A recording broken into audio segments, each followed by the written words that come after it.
Life is full of possibilities. That's what I believe, and that's what Ayn Rand believed. And I think if there was just one thing I could say about why I love Ayn Rand's novels, this might be the thing I would say. It's that she presents a world in which life is full of possibilities, and in which at least some people, her heroes, know this. And we as readers get to witness them knowing it. But more than this, what really makes this a profound experience for me is that this world seems to be true. When I'm with Howard Gore or Hank Reardon, when I'm riding with John and Dagny in the valley, I'm not escaping into some alternate dimension. I'm seeing the world as it really is or can be here on Earth. I'm seeing the way I can and should face life myself. And it's worth quoting here from a passage in which Rand describes the lost sense of life of the pre-World War I Western world, a sense of life which she describes herself as a bridge to. Quote, its art projected an overwhelming sense of intellectual freedom, of depth, i.e., concern with fundamental problems, of demanding standards, of inexhaustible originality, of unlimited possibilities, and above all, of a profound respect for man. That quotation is from the introduction to the Romantic Manifesto. And to say that life is full of possibilities is my way of trying to capture, in a slogan, the romantic view of life. That's what I think of Rand as holding, a romantic view of life's possibilities. Rand, of course, classified herself as a romantic artist, and she tells us that romanticism is the school of art that puts values at the heart of human life and action. And she says that even more fundamentally, it's the school of art that views man as volitional, as able to choose, as having free will. Quote, if consciously or subconsciously an artist holds the premise that man possesses the power of volition, it will lead his work to a value orientation, to romanticism. The romantic school, end quote. The romantic school puts values at the heart of life and art because it views man as able to make choices. We can choose what we pursue, choose our purposes, and thereby choose the course of our lives.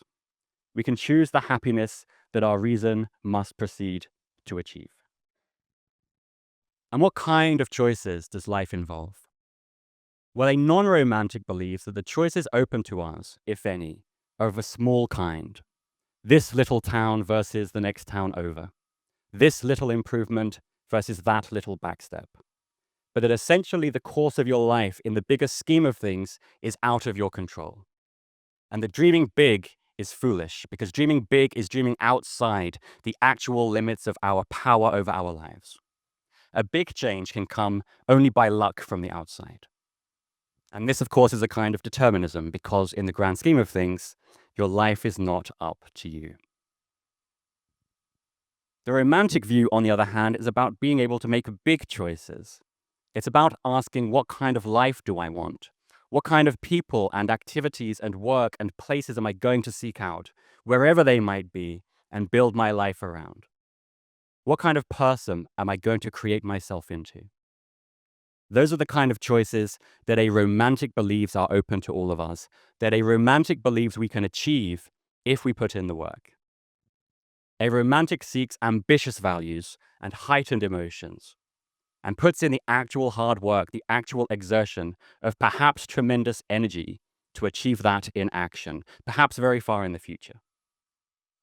Quote, the romantic school of literature approaches life on the premise that man has free will, the capacity of choice. If man has the capacity of choice, then he can plan the events of his life, he can set himself purposes and achieve them. If so, his life is not a series of accidents. Events do not just happen to him. He chooses what he makes happen, and if accidents occur, his purpose is to overcome them. He is the architect of his own life. That's Ayn Rand in The Art of Fiction. And I want to spend the rest of my time now, however much that might be, talking to you about just some of what it means that your life is up to you, and about how philosophy can help you when you're making big decisions.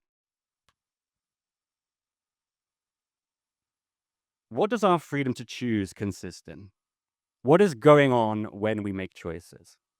As we navigate life, what kind of choices do we really face? Not what choices do we face, but what kind of choices?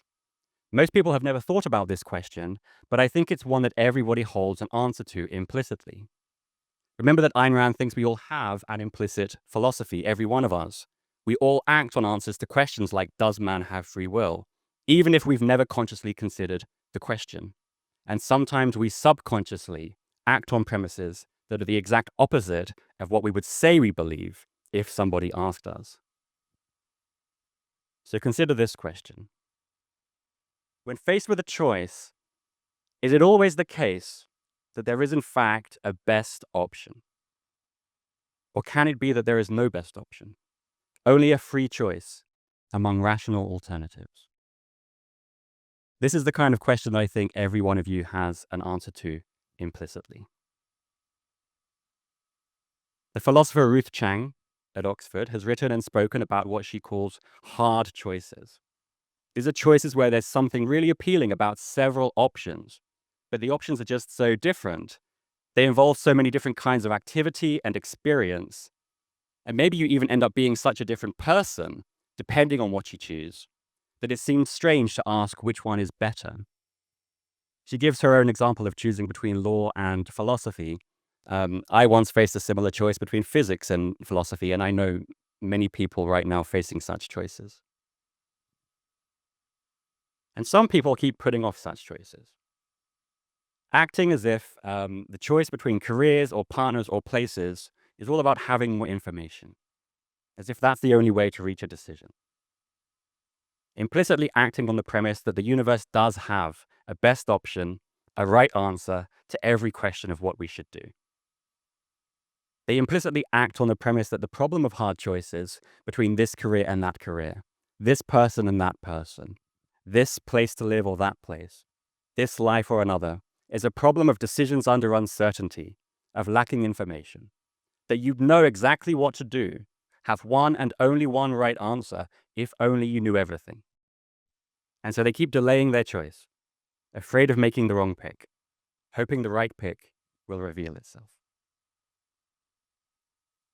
But this amounts to wanting the universe to tell you what to do, to knowing God's mind and then obeying it. It's, if I only look harder, it won't really be up to me. I won't really have to choose. It's what Ayn Rand called intrinsicism. But objectivism says we can design our own lives. We get to create a unique vision for ourselves. And there are lots of good ways to do that. Often we end up with multiple good ideas for projects we could undertake. This is normal. And it's important to know that choice works this way. So the technical mistake is to think that anytime you're stuck between two paths, this must mean you haven't reached the end of a process of discovery. That you need to know more about path A, or more about path B, or more about yourself. But that's not always true. And I see a lot of people making this mistake and getting stuck in indecision and anxiety. There's no inner or outer nature dictating to you what should be important for you, dictating what your personal values should be. We can and should make choices based on what's important to us. But the point here is that you get to choose what to make important for you from among a whole range of rational options. It's up to you to make things important by choosing them and committing to that choice. This act of commitment to one path among a range of rational alternatives is a normal part of your agency. It's a regular and important feature of a volitional consciousness. We can commit to a path and thereby make it our path, even if there were, at some point in the past, other paths we could have rationally committed to and made our own. What will matter is that you chose it. Yes, once upon a time, perhaps there was an equally good alternative, but I chose this one. I gave it my stamp. I committed to it.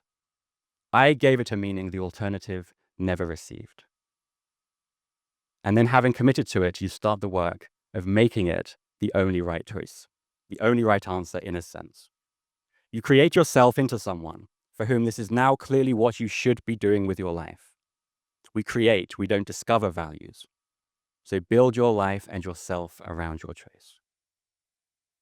Many people, including some students of objectivism, can't wrap their heads around the fact that there really isn't some path written into the universe. There would be the right one if we had perfect information. But to deny this is to deny free will and to miss the romanticism of life. This is why we need to always be thinking in terms of creating our good, creating our values, creating our relationships and ourselves. It's why it's up to you, not God, not the universe, not your innate nature, up to you, who you are, and what your happiness will consist in.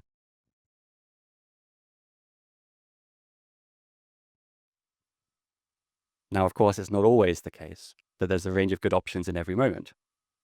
Sometimes there's only one good choice. Sometimes what makes a moment romantic is that there's something you know you should do, and you're deciding if you have the courage to do it, to express it, to ask for it, to want it. But even when there's only one good choice, it's still not because of the universe. It's still not intrinsic. It's because of the ways we've built ourselves by choice over time, such that now in this moment with these circumstances, only one course of action makes sense. Only one choice expresses a commitment to our values. It's always the convergence of your goals, your choices, your knowledge with the circumstances of the moment that make such moments possible.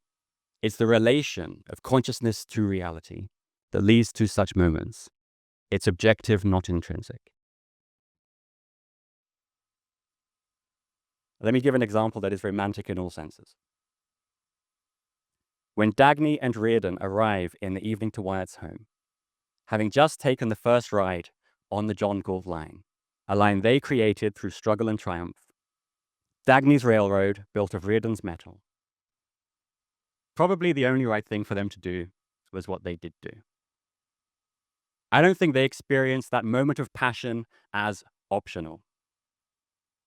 It wasn't a binary choice for Reardon with two reasonable options: loyalty to Lillian or desire for Dagny.